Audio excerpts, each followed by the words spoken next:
চলুন আজকে আপনাদের সাথে একটা ডেলি ব্লগ শেয়ার করি। আমি সারাদিন বাসায় কি কি করি সেটাই নিয়ে থাকছে এই ব্লগটি। হ্যালো গাইস, আসসালামু আলাইকুম, welcome to my new blog. সারাদিন বাসায় একা একাই থাকি, কোনো কিছুই ভালো লাগে না, যখন যেটা ইচ্ছা সেটাই করি। তো এখানে আমি সুন্দর করে রান্না করতেছিলাম। আজকে আমি রুই মাছ রান্না করব।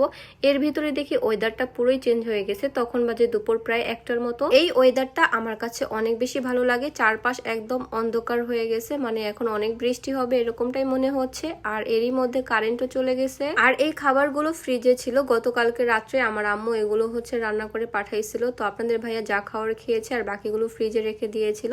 আর সেটাই এখন আমি খুলে খুলে দেখতেছিলাম যে কি আছে। এগুলো সব এখন আমার আবার গরম করতে হবে। বর্তমানে কোনো কাজই করতে আমার তেমন একটা ভালো লাগে না, যতটুকুই করি মন দিয়ে করার চেষ্টা করি। তারপর এখানে দেখেন অনেকটা সময় হয়ে গেছে, প্রায় 1 ঘন্টার মতো হয়ে গেছে, কারেন্ট আসার কোনো নামই নাই। আমাদের বাংলাদেশে একটাই সমস্যা, ওয়েদার চেঞ্জ হলে কারেন্টও চলে যায় আর কারেন্ট আসার কোনো খবরও থাকে না। এইদিকে তো অনেক জোরে বৃষ্টি শুরু হয়ে গেছে। আর আমার বুয়া কাপড় ধুয়ে ওইভাবে রেখে চলে গেছে, কারণ যেহেতু বৃষ্টি হবে সে আর সেগুলো শুকা দেয় নাই। আমার জন্য এই কাজটাও সে রেখে গেছে।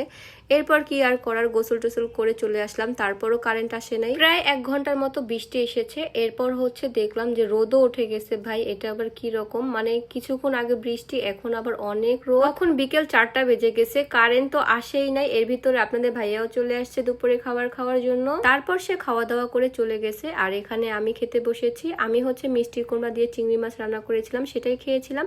আর আমার আম্মু পুঁই শাক দিয়ে গরুর মাংস রান্না করে দিয়েছিল, সেটাও খেয়েছিলাম, বেশ মজা হয়েছে। তো খাওয়া দাওয়া শেষ করে বিকেল হয়ে গেছে, এখন একটু ঘুমাবো, সেই কারণে একটু স্কিন কেয়ার করে নিলাম। এটা স্যান্টেলা সিরাম। এটা স্কিনের পোর্স মিনিমাইজ করবে, স্কিনটাকে টান টান করবে, গ্লাসি স্কিন করবে। আর এই সিরামটি আপনারা আমাদের পেজে পেয়ে যাবেন। আমি উপরে পেজটাকে মেনশন করে দিব। দেন ঘুম থেকে উঠে দেখি আমার স্কিনটা অনেক বেশি গ্লো করতেছিল, স্কিনটা অনেক বেশি ফ্রেশ লাগতেছিল।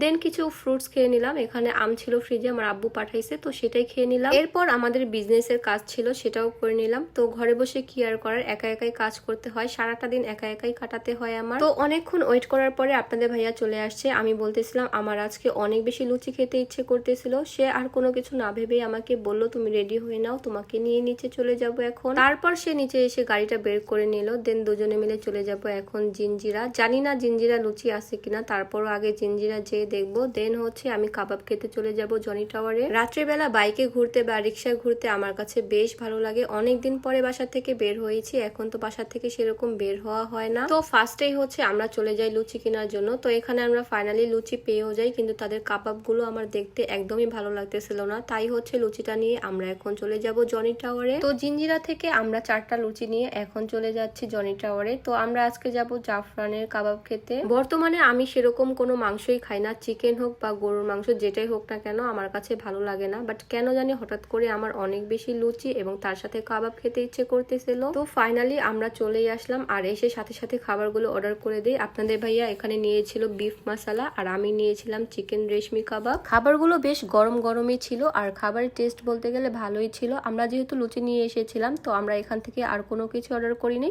জাস্ট কাবাব এবং বিফ মশলাটা অর্ডার দিয়েছিলাম। খাবারগুলো গরম গরম খেতে অনেক বেশি ভালো লেগেছিল।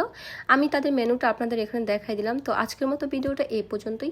সবাই ভালো থাকবেন, সুস্থ থাকবেন, আমাদের জন্য দোয়া করবেন। আর আমার নেক্সট ভিডিও দেখার জন্য অবশ্যই পেজটাকে ফলো করে রাখবেন। আল্লাহ হাফেজ।